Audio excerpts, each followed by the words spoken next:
नमस्कार दोस्तों, काया बिरला हिंदी टेल्स में आपका स्वागत है।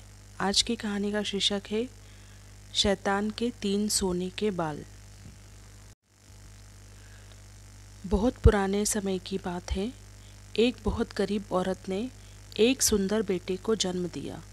उस बच्चे के हाथ पर नीले रंग का एक बड़ा सा दाग था, जो पंडित के अनुसार उसे भाग्यवान बना रहा था। उसके जन्म के साथ ही उस गांव के ज्ञानी ध्यानी पंडित ने भविष्यवाणी की कि यह बच्चा 14 साल की उम्र में एक राजकुमारी से विवाह करेगा और खुद राज करेगा। एक दिन ऐसा हुआ कि एक राजा शिकार खेलते हुए रास्ता भूलकर उसी गांव में आया जहां उस बालक का जन्म हुआ था। गांव वालों ने उस राजा को पहचाना नहीं, क्योंकि उन लोगों ने कभी उसे देखा ही नहीं था।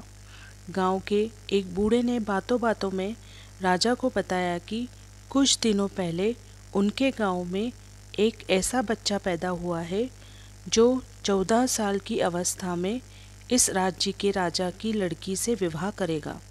राजा को यह बात सुनकर बहुत गुस्सा आया, क्योंकि कुछ दिन पहले उसके घर में एक बेटी का जन्म हुआ था। राजा वैसे भी बहुत ही घमंडी और कठोर हृदय का व्यक्ति था। राजा ने सोचा कि क्यों न मैं उस गरीब औरत को कुछ धन देकर इसका बच्चा इससे ले लूं और इसका काम तमाम कर दें, तो ना ही यह भाग्यवान बच्चा रहेगा और ना ही मेरी राजकुमारी से विवाह कर पाएगा। वह गांव के उस बूढ़े से बोला, बाबा, तुम मुझे उस औरत के पास ले चलो। वह उस बच्चे को ठीक ढंग से नहीं पाल पाएगी। मैं उस बच्चे को अच्छे ढंग से पालकर बड़ा करूँगा। बूढ़ा उस राजा को उस भाग्यवान बच्चे की माँ के पास ले गया। राजा ने उससे अपना बच्चा देने की विनती की और बोला, तुम बहुत गरीब हो, इस बच्चे को कैसे पाल सकोगी? यह बच्चा मुझे दे दो, मैं इसे बहुत अच्छी तरह से पालूंगा। वह गरीब औरत उसे अपना बच्चा देने से इनकार करती रही। तब राजा ने उसे बहुत सा धन दिया और बोला, इस धन से तुम अपना पेट पालन और जब यह तुम्हारा भाग्यवान बेटा बड़ा हो जाएगा तो खुद ही तुम्हारे पास आ जाएगा। गरीब माँ ने सोचा, चूँकि यह बहुत ही भाग्यशाली है, इसलिए यह अमीर आदमी इसे लेने मेरे पास आ पहुँचा है। शायद यही ईश्वर की इच्छा है। बहुत सोच विचार के बाद उस गरीब औरत ने अपना बच्चा राजा को दे दिया। राजा ने उस बच्चे के लिए एक लकड़ी का संदूक खरीदा और उस संदूक में डालकर बहते हुए पानी में छोड़ दिया। उसने सोचा कि दम घुटने से बच्चा इस संदूक के अंदर ही मर जाएगा। वह यह सोचकर मन ही मन बहुत खुश हो रहा था कि उसने अपनी प्यारी सी बेटी को उस अनचाहे पति से बचा लिया। मारने वाले से बचाने वाला बड़ा होता है। यही उस बच्चे के साथ भी हुआ। वह लकड़ी का संदूक बहते बहते एक पनचक्की में जाकर अटक गया। उस पनचक्की पर काम करने वाले नौकर ने जब वह लकड़ी का बक्सा देखा तो बहुत खुश हुआ। उसने सोचा कि उस बक्से में ज़रूर ढेर सारा धन होगा। उसने पानी में घुसकर इस संदूक को बाहर निकाला। जब उसने संदूक को खोला तो देखा कि गंदे से कपड़े पहने एक बच्चा उसमें सो रहा था। नौकर ने सोचा कि यह बच्चा मेरे किस काम का, क्यों ना मैं इस बच्चे को पंचक्की के मालिक के पास ले जाऊं, वह ज़रूर इसे अपने पास रख लेगा, क्योंकि उसका अपना कोई बच्चा नहीं है। ऐसा सोचकर वह नौकर उस बच्चे को अपने मालिक के पास ले गया। पंचक्की का मालिक उस बच्चे को देखकर बहुत खुश हुआ। उसने सोचा कि शायद ईश्वर ने उसकी पत्नी की प्रार्थना सुन ली और इस बच्चे को उसके पास भेज दिया। उन दोनों पति पत्नी ने बड़े प्यार और लगन से उस बच्चे को पालना शुरू किया। जैसे जैसे वह बच्चा बड़ा होता गया, उसके चेहरे पर तेज आता गया। उसे कोई भी देखता तो देखता ही रह जाता।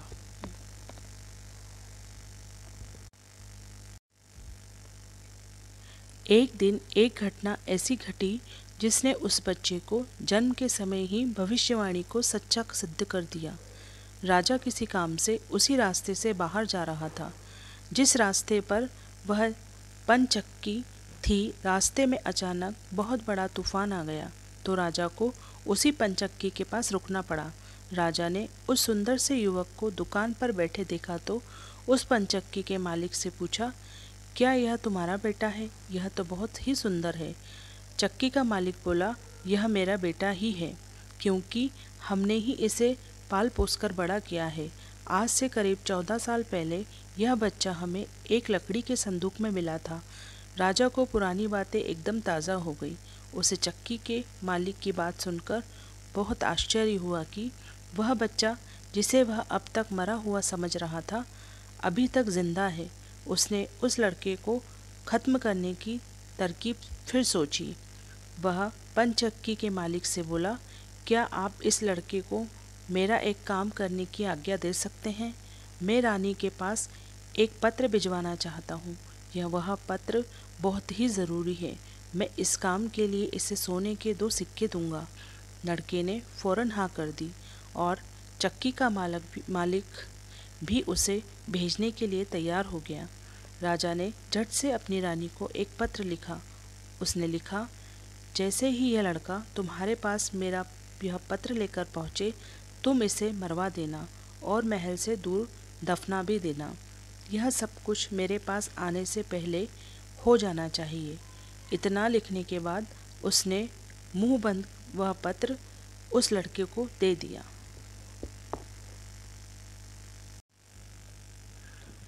लड़का उस पत्र को लेकर राजमहल की ओर चल दिया। वह आज तक अपने घर से कहीं बहुत दूर नहीं गया था, अतः राजमहल का रास्ता नहीं ढूंढ सका और जंगल में ही भटकने लगा। शाम ढल चुकी थी, तभी अंधेरे में उसे दूर से रोशनी आती दिखाई दी। वह दौड़कर उस रोशनी की तरफ गया तो देखा कि वहाँ पर एक छोटा सा कच्चा घर था। उस घर में कोई दरवाज़ा नहीं था। जब वह उस घर में घुसा तो उसने देखा कि एक बूढ़ी औरत आग जलाए बिल्कुल अकेली बैठी है। वह औरत उस लड़के को अपने सामने देखकर डर गई। उसने लड़के से पूछा, बेटा तू कहाँ से आ रहा है और तुझे कहाँ जाना है?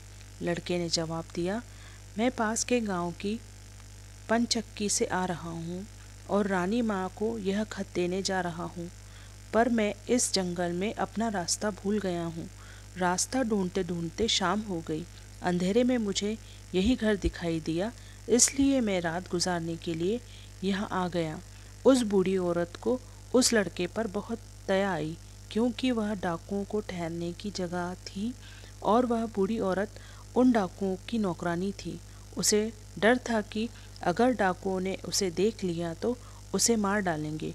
लड़के को यह जानकर पहले तो कुछ डर लगा कि वह डाकुओं के घर में घुस गया है, पर अंधेरे में कहीं और जाना भी आसान काम नहीं था और दिन भर चलते रहने के कारण वह बहुत थक चुका था, सो उसे बहुत ज़ोर से नींद आ रही थी। वह उस बुढ़िया के कहने पर घर के एक कोने में चुपचाप जमीन पर सो गया। आधी रात के बाद जब डाकू उस घर में आए तो किसी और को अपने घर में सोता देखकर अपनी नौकरानी पर बहुत गुस्सा करने लगे। बूढ़ी नौकरानी ने उन्हें सारी बात बता दी और वह चिट्ठी भी डाकुओं के सरदार के हाथ पर रख दी, जो उस लड़के ने उसे दिखाई थी। राजा की मोहर देखकर उन डाकुओं को उस चिट्ठी पर कुछ शक हुआ। सरदार ने बड़ी सावधानी से उस चिट्ठी को खोलकर पढ़ा तो सोते हुए उस लड़के पर उसे बहुत तरस आया। उसने उस चिट्ठी को फाड़ दिया और एक दूसरी चिट्ठी उसमें रख दी। उस चिट्ठी में लिखा था, जैसे ही लड़का राजमहल में पहुँचे, तुम इस लड़के से अपनी राजकुमारी का विवाह करा देना। यह काम मेरे पास आने से पहले ही पूरा हो जाना चाहिए। यह खत उन्होंने उस लड़के के सामने रख दिया और सुबह होने से पहले ही डाकू वहाँ से चले गए। सुबह जब वह लड़का सोकर उठा तो उस बूढ़ी ने उसे कुछ जलपान कराया। फिर वह लड़का राजमहल की ओर चल पड़ा। राजमहल पहुंचकर उसने वह खत रानी माँ तक पहुँचा दिया। रानी ने जब खत पढ़ा तो उसे बड़ा आश्चर्य हुआ कि राजा ने यह कैसी आज्ञा दी है, एक अनजान लड़के से वह अपनी राजकुमारी का विवाह कर दे। खत पर राजा की मोहर लगी हुई थी, अतः यह कोई धोखा भी नहीं हो सकता। राजा के वापस आने से पहले ही उसे अपनी बेटी का विवाह उस लड़के से करना था। रानी ने लड़के को अपने पास बुलाया। उसका भोला भाला और सुंदर चेहरा उसे बहुत पसंद आया और उसने अगले ही दिन उससे अपनी बेटी का विवाह कर दिया। लड़का राजकुमारी के साथ सुख से उस महल में ही रहने लगा। कुछ महीने बाद राजा वापस अपने राजमहल में आया तो उस लड़के के बारे में जानने के लिए बहुत उत्सुक था, पर उसे जब यह पता लगा कि रानी ने राजकुमारी का विवाह उसी लड़के से करवा दिया है तो उसे बहुत गुस्सा आया। जिस बात को वह नहीं होने देना चाहता था, उसकी पत्नी ने वैसा ही कर दिया। उसने अपनी पत्नी से वह खत मांगा। राजा ने उसमें उस लड़के से राजकुमारी के विवाह की बात लिखी देखकर हतप्रभ रह गया। उसे लड़के पर शक हुआ कि वह पढ़ा लिखा है, ज़रूर रास्ते में खत बदल दिया होगा। उसने लड़के को अपने पास बुलवाया और उसे सच्चाई बताने की आज्ञा दी। लड़का बोला, हे राजन, मुझे कुछ नहीं पता कि इस खत में आपने क्या लिखा था, क्योंकि मैं तो इसे ऐसा ही लेकर आ गया। हाँ, जंगल में मैंने एक पुराने घर में रात ज़रूर गुजारी थी, क्योंकि मैं राजमहल का रास्ता नहीं ढूंढ पाया था और जंगल में भटक गया था।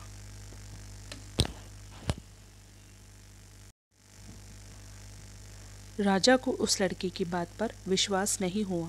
वैसे भी राजा को उस लड़के से बहुत नफरत थी। वह नहीं चाहता था कि उसकी बेटी से शादी करने के बाद वह इस राज्य का राजा बने। वह लड़के से बोला, मेरी गैर हाजिरी में रानी ने मेरी बेटी की शादी तुझ कंगाल से कर दी है, पर मैं इस शादी को तब तक अपनी सहमति नहीं दूंगा जब तक तू मुझे शैतान के 3 सोने के बाल नहीं लाकर देगा। जब तू ये 3 सोने के बाल मुझे देगा तभी सही मायने में उसका पति बन जब पाएगा। राजा ने ऐसी असंभव शर्त इसलिए रखी थी कि 3 सोने के बाल ढूंढते ढूंढते ही यह लड़का कहीं मर खप जाएगा। इस प्रकार उसे इस लड़के से अपने आप छुटकारा मिल जाएगा। अब लड़के के आगे राजा की आज्ञा का पालन करने के अलावा और कोई रास्ता नहीं था, क्योंकि अगर वह राजा की आज्ञा का उल्लंघन करेगा तो भी राजा उसे मरवा देगा। इससे अच्छा है कि बाहर जाकर ढूंढने पर शायद वह 3 सोने के बाल लाने में सफल हो जाए। वह अगले दिन मुंह अंधेरे ही शैतान के सोने में के बाल ढूंढने निकल गया।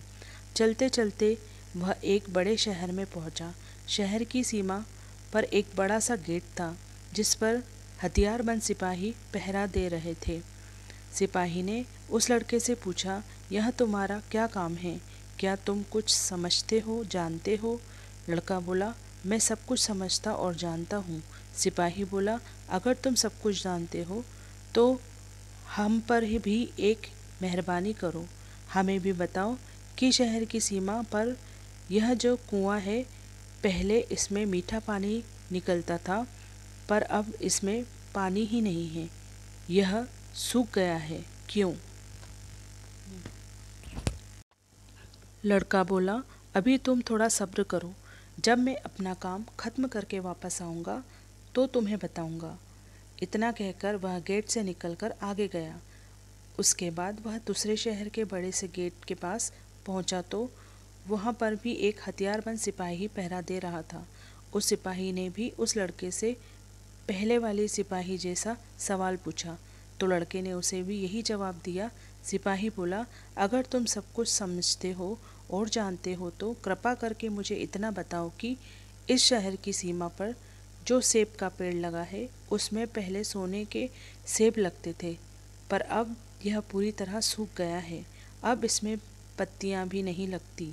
ऐसा क्यों? लड़का बोला, थोड़ा इंतज़ार करो, अपना काम पूरा करके आने पर मैं इसका जवाब तुम्हें बताऊंगा। इतना कहकर वह आगे चल दिया और चलते चलते तीसरे शहर की सीमा पर पहुंचा तो वहाँ एक बड़ी सी नदी थी, जिसमें एक छोटी सी नाव थी और एक नाविक उस पर बैठा था। नाविक ने उससे पूछा, तुम यहाँ क्यों आए हो और यहाँ के बारे में क्या समझते जानते हो? लड़का बोला, मैं सब कुछ जानता हूँ। नाविक बोला, अगर तुम सब कुछ समझते और जानते हो तो कृपा करके मुझे बताओ कि आने जाने के इस काम से मुझे छुटकारा कैसे मिलेगा? लड़का बोला, इस सवाल का जवाब मेरे पास आने पर तुम्हें ज़रूर मिलेगा, पर पहले तुम मुझे नदी पार करवाओ। नाविक ने उसे अपनी नाव पर बैठाकर दूसरे किनारे पर छोड़ दिया। जैसे ही वह नदी के दूसरे किनारे पर गया, उसे वहाँ नीचे की ओर जाने वाला कच्चा और अंधेरा सा रास्ता दिखाई दिया। वह उसी रास्ते किनारे पर गया। उसे वहाँ नीचे की ओर जाने वाला कच्चा और अंधेरा सा रास्ता दिखाई दिया। वह उसी रास्ते पर चल पड़ा। काफ़ी नीचे पहुँचने पर उसे एक बूढ़ी औरत आंगन में बैठी हुई दिखाई पड़ी। जैसे ही उसने उस घर में प्रवेश किया तो उस बूढ़ी औरत ने उससे पूछा, अरे बच्चे, तू कौन है और यहाँ पर क्यों आया है? तुझे पता नहीं है यहाँ पर शैतान रहता है। लड़का बोला, मैं ठीक जगह पर आ गया हूँ, अब तुम मेरी सहायता करो। मुझे शैतान के सिर से 3 सोने के बाल चाहिए, नहीं तो मुझे मेरी पत्नी वापस नहीं मिलेगी। बूढ़ी औरत बोली, बेटा, यह तो तेरी बहुत बड़ी मांग है, इसे पूरा करना इतना आसान नहीं है। जब राक्षस घर वापस आकर तुझे यहाँ देखेगा तो कच्चा ही चबा जाएगा, इसलिए मुझे ही तेरी रक्षा करनी पड़ेगी। उस बूढ़ी औरत को लड़के पर तरस आ गया। उसने चीटा बनाकर उसे अपनी स्कर्ट की चुन्नटों में छुपा लिया। लड़का बोला, बूढ़ी माँ, मुझे आपसे 3 सवालों के जवाब भी पूछने हैं। पहला सवाल, एक कुआं जिसमें से पहले शरबत की तरह मीठा पानी निकलता था, आजकल क्यों सूख गया है? दूसरा सवाल है कि एक सेब का पेड़ जिस पर पहले सोने के सेब लगते थे, अब उस पर पत्ते भी नहीं लगते, वह पेड़ क्यों सूख गया है? तीसरा सवाल है कि एक नाविक को क्यों हमेशा इधर से उधर जाना पड़ता है, उसे इससे छुटकारा क्यों नहीं मिलता? बूढ़ी धाई माँ बोली, ये तीनों बड़े कठिन सवाल हैं, इन सवालों के जवाब भी हमें राक्षस से ही मिल सकते हैं। मैं तेरे लिए यह कोशिश भी ज़रूर करूँगी, पर अब तू चुपचाप छुप जा, नहीं तो जिंदा नहीं बच सकता। शाम को राक्षस घर पहुँचा। अंदर घुसते ही उसने शोर मचाना शुरू कर दिया। मुझे अपने घर में किसी मनुष्य की गंध आ रही है, आज ज़रूर कुछ गड़बड़ है, यहाँ कौन आदमी आया था? इतना कहकर उसने पूरे घर में झांक कर देखा, पर उसे कोई भी मनुष्य नहीं मिला। उसकी धाई माँ उस पर गुस्सा करने लगी और बोली, अभी कुछ देर पहले ही तो मैंने पूरा घर साफ किया है, मुझे तो यहाँ कोई मनुष्य नहीं दिखाई दिया। लगता है तेरी नाक में ही मानस गंध घुस गई है। चुपचाप आराम से बैठ और भोजन कर।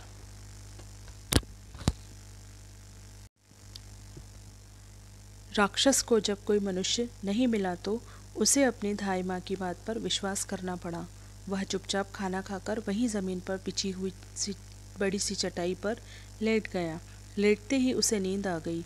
उसकी धाई माँ भी आज उसके पास बिछी हुई दूसरी चटाई पर लेट गई, क्योंकि आज उसे उस राक्षस के बालों से उसके सोने के 3 बाल तोड़ने थे।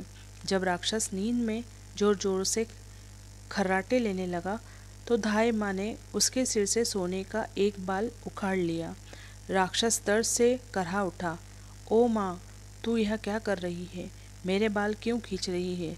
धाई माँ बोली, बेटा, मैंने अभी भयंकर सपना देखा तो डर के मारे तेरे बाल पकड़ लिए। राक्षस बोला, ऐसा कौन सा सपना था जिससे तू इतना डर गई? बूढ़ी धाई माँ बोली, मैंने सपने में देखा कि बाजार वाला कुआं जिससे शरबत निकलता था अब सूखा पड़ा है, इसमें किसका कसूर है? राक्षस बोला, इसे सिवाय मेरे कोई नहीं जानता। उस कुएं के नीचे एक बड़ा सा पत्थर है और उसी पत्थर के नीचे एक बड़ा सा मेंढक रहता है। अगर उस बड़े से मेंढक को मार दिया जाए तो उस कुएं से फिर से शरबत निकलना शुरू हो जाएगा। इतना कहकर राक्षस फिर जोर जोर से खर्राटे भरने लगा। धाई माँ को जब विश्वास हो गया कि राक्षस पूरी तरह से सो गया है तो उसने उसके सिर से सोने का दूसरा बाल उखाड़ लिया। राक्षस फिर जोर से चीखा, ओह माँ, यह तू क्या कर रही है? धाई माँ बोली, बेटा बुरा मत मान, मैंने फिर से एक अजीब सा सपना देखा था, तभी डर के मारे तेरे बाल मेरे हाथ में आ गए। राक्षस ने पूछा, ऐसा कैसा सपना था जिससे तू इतना डर गई थी? बूढ़ी माँ बोली, मैंने सपने में देखा कि उस राज्य की सीमा पर जो सेब का एक पेड़ है, जिस पर पहले सोने के सेब लगते थे, अब सूख गया है। इसके सूखने का क्या कारण है? राक्षस बोला, इस पेड़ की जड़ में एक चूहा रहता है जो इसकी जड़ों को काटता रहता है। अगर उस चूहे को मार दिया जाए तो वह पेड़ फिर से सोने के सेब देने लगेगा। पर अब तू मुझे अपने सपनों से परेशान मत कर, मुझे चैन से सोने दे। इतना कहकर थोड़ी देर बाद वह राक्षस फिर जोर जोर से खर्राटे लेने लगा। जैसे ही बूढ़ी माँ ने को लगा कि राक्षस सचमुच सो गया है, तो उसने तीसरी बार सोने का बाल उखाड़ लिया। अब तो राक्षस गुस्से में आग बबूला हो गया और धाई माँ को खरी खोटी सुनाने लगा। धाई माँ उसे शांत करने की कोशिश करने लगी, फिर बड़े प्यार से बोली, बेटा मैं इस अजीब अजीब सपनों का क्या करूं? अभी अभी मैंने फिर से एक अजीब सपना देखा। राक्षस बोला, ऐसा कौन सा सपना देखा? जल्दी कह, मुझे जोर से नींद आ रही है। बूढ़ी माँ बोली, मैंने सपने में देखा कि मुझसे एक नाविक शिकायत कर रहा है था कि उसे हर समय इधर से उधर जाना पड़ता है, उससे इससे छुटकारा क्यों नहीं मिलता? इसमें उसका क्या कसूर है? राक्षस बोला, वह नाविक मूर्ख है। जिस दिन वह किसी और आदमी के हाथ में अपना चप्पू दे देगा, उसे हर रोज के आने जाने से छुटकारा मिल जाएगा। इतना कहकर राक्षस फिर से अपनी चटाई पर लेट गया और खर्राटे लेने लगा। अब धाई माँ ने उस लड़के को अपने स्कर्ट से निकाला और उसे 3 सोने के बाल देकर बोली, अपने तीनों सवालों के जवाब तो तू सुन ही चुका है, अब ये ले 3 बाल और तुरंत यहाँ से भाग जा। लड़के को असली रूप में करने के बाद धाई माँ ने झटपट उसे घर से बाहर निकाल दिया। लड़के ने हृदय से उसको धन्यवाद दिया और अपने ससुर के राज्य की ओर चल पड़ा। रास्ते में उसे फिर वही नाविक और पहरा देते हुए दोनों सिपाही मिले। नाविक ने जब उसे दूसरी ओर उतारा तो वह लड़का बोला, तुम अपना यह चप्पू किसी और के हाथों में दे दो, तभी तुम्हें इस रोज रोज के आने जाने से छुटकारा मिल जाएगा। जब सिपाही को उसने उसके प्रश्न का उत्तर बताया तो उसने बहुत सा धन एक गधे पर लादकर उस लड़के को इनाम के रूप में दिया। वह उस धन से लदे हुए गधे को लेकर जब पहले सिपाही के पास पहुंचा तो उसने भी उसके प्रश्न का उत्तर बताया। उस सिपाही ने भी बहुत सा धन एक गधे पर लादकर उसको इनाम दिया। वह सोने के 3 बाल और 2 गधों पर ढेर सारा धन लेकर अपने ससुर के पास पहुंचा तो उसे देखकर राजा हैरान रह गया।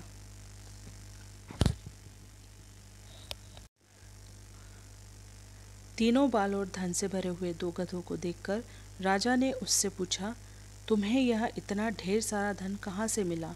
लड़का बोला, मैं नदी के उस पार गया था, वहाँ मुझे बहुत सारा धन मिला, उसमें से कुछ धन मैं अपने साथ ले आया।